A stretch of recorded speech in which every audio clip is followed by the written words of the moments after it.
or welcome back to my channel. I am Kiara, a 17-year-old 11th grader and your host.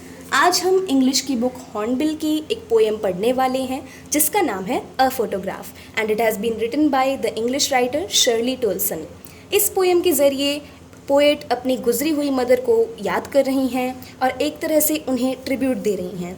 आज हम इस poem को line by line word by word समझेंगे and I am sure कि इस video को देखने के बाद आपके सारे डाउट्स क्लियर हो जाएंगे. But before that, shout out of the day. So the shout out in this video goes to Aditya Mishra for writing such a beautiful answer for the portrait of a lady. अगर आपको भी मेरी अगली English video में shout out चाहिए तो आपको comment section में #कियारा फैम के साथ मुझे अपनी बचपन की किसी फेवरेट मेमोरी के बारे में बताना है. रिमेंबर, हैशटैग के बाद कियारा का के और फैम का F उसको कैपिटल रखना है. Now with that being said, इस पोएम को समझना शुरू करते हैं. The cardboard shows me how it was. Here the cardboard means the frame of the photograph, जो कि कार्डबोर्ड का बना है. सो ये फोटोग्राफ पोएट को क्या दिखाती है? When the two girl cousins went paddling, each one holding one of my mother's hands. यहाँ पैडलिंग का मतलब साइकिल को पैडल चलाना नहीं है. इट मीन्स एक छोटी बोट को किसी नदी, तालाब या समंदर के किनारे चलाना. इस हॉबी को, इस रिक्रिएशन को पैडलिंग कहते हैं. तो जो फोटोग्राफ में दो गर्ल्स थीं वो शर्ली टोल्सन की माँ की छोटी कज़न सिस्टर्स थीं और दोनों उनका एक एक हाथ पकड़े हुई थीं. Now the next line says she the big girl some 12 years old और सो. यहाँ शी कौन है? पोएट की मदर. तो जिस समय ये फ़ोटो क्लिक की गई थी उस समय शर्ली की मदर बहुत छोटी थी, केवल 12 साल की, और वो अपनी दो छोटी कज़न्स के साथ समंदर किनारे पैडलिंग करने आई थी. Paddling can be considered as a sport here. All three stood still to smile through their hair at the uncle with the camera. अब आप देख सकते हो कि इस लाइन में 3 बार S आया है, stood still to smile. तो यहाँ पोएटिक डिवाइस एलिट्रेशन यूज़ हुआ है. इस लाइन का मतलब है कि वो तीनों बहनें चुपचाप एक ही पोजीशन में खड़ी हो गईं ताकि जो उनके अंकल कैमरा लिए खड़े थे वो उनकी एक फ़ोटो खींच सकें. यहाँ थ्रू देयर हेयर का क्या मतलब है कि बीच था, समंदर किनारा था, तो वहाँ पे ऑब्वियसली हवा चल ही रही थी, तो इस तरह से उनके बाल उड़ रहे थे. तो फ़ोटो खिंचाते समय इस तरह से वो स्माइल कर रही थी. A sweet face my mother's that was before I was born. This means कि ये पिक्चर तब की है जब शर्ली पैदा भी नहीं हुई थी, of course. And the sea which appears to have changed less washed their terribly transient feet.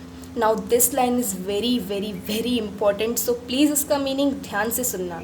यहाँ पर सी यानी समंदर एक तरह से एक मेटाफर है जो कि बीतते समय का एक सिंबल है. ट्रांसिएंट का मतलब होता है टेम्पररी, यानी जो ज़्यादा समय तक ना टिक पाए. तो यहाँ पोएट ने समंदर का एग्जाम्पल देकर ये बताना चाहा है कि समय के साथ धीरे धीरे सब बदल गया पर वो समंदर नहीं बदला, क्योंकि ऑब्वियसली नेचर है, नेचर में इतने बदलाव नहीं आते हैं. नाउ दिस इज़ बिकॉज सी और नेचर के एलिमेंट्स जो होते हैं वो नॉन लिविंग हैं, तो समय का उन पर कोई असर नहीं पड़ता.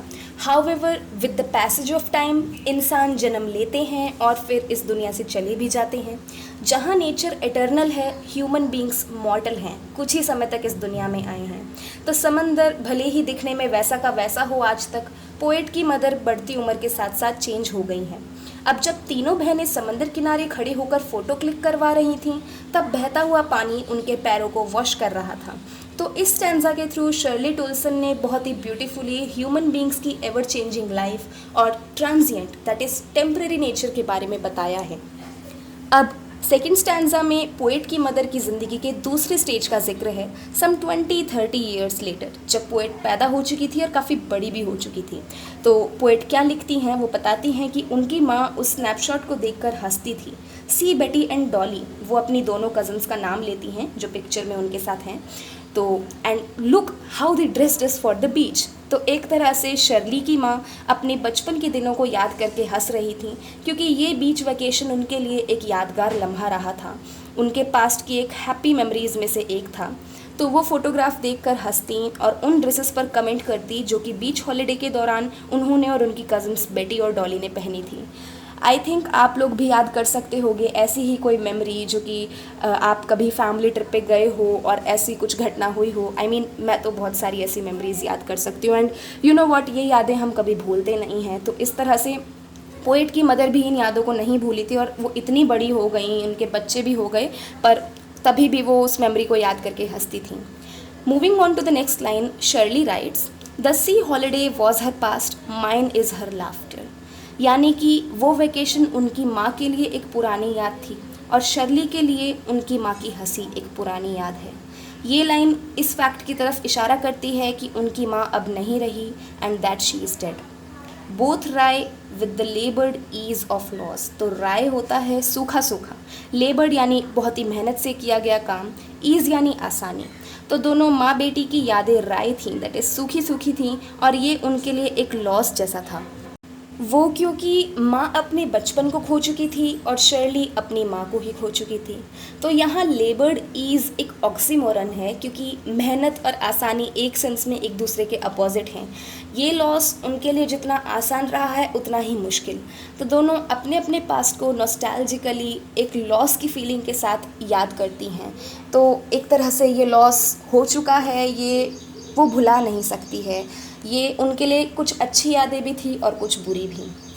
Now we finally are on the last stanza of this poem. यहाँ टूलसन लिखती हैं, now she has been dead nearly as many years as that girl lived. यानी कि उस स्नैपशॉट में उसकी माँ की जो उम्र थी, अब उनकी डेथ हुए उतने ही साल हो चुके हैं। हमने पहले स्टेंजा में पढ़ा था गाइस कि उस फोटोग्राफ में पोएट की मदर 12 ईयर्स ओल्ड थी। तो अब जब शर्ली उनको याद करते हुए इस पोएम को लिख रही हैं, तो उनको मरे हुए 12 ईयर्स हो चुके हैं, 12 साल हो चुके हैं। और इस सर्कमस्टांस के बारे में उनके पास कुछ भी कहने के लिए नहीं है। It's silence silences. यहाँ पोएटिक डिवाइस है रिपीटिशन, और इसका मतलब है कि उनकी डेथ के बाद का दुख ऐसा है कि उसके बारे में कुछ नहीं कहा जा सकता। सो फाइनली हम इस पोएम को कंप्लीट कर चुके हैं। आई होप कि आपको इस पोएम का एसेंस और इसकी लाइंस के अंदर छुपा मीनिंग समझ आया हो, क्योंकि मैं कोई टीचर नहीं हूँ, बस एक मामूली क्लास 11th की स्टूडेंट हूँ। तो अगर मुझसे कोई गलती हुई हो या कोई कमी रह गई हो तो I am really really sorry guys. पर अगर आपको मेरा समझाना अच्छा लगा हो तो please give it a big thumbs up and give me some feedback in the comment section below. Thank you so much for watching guys. Bye bye.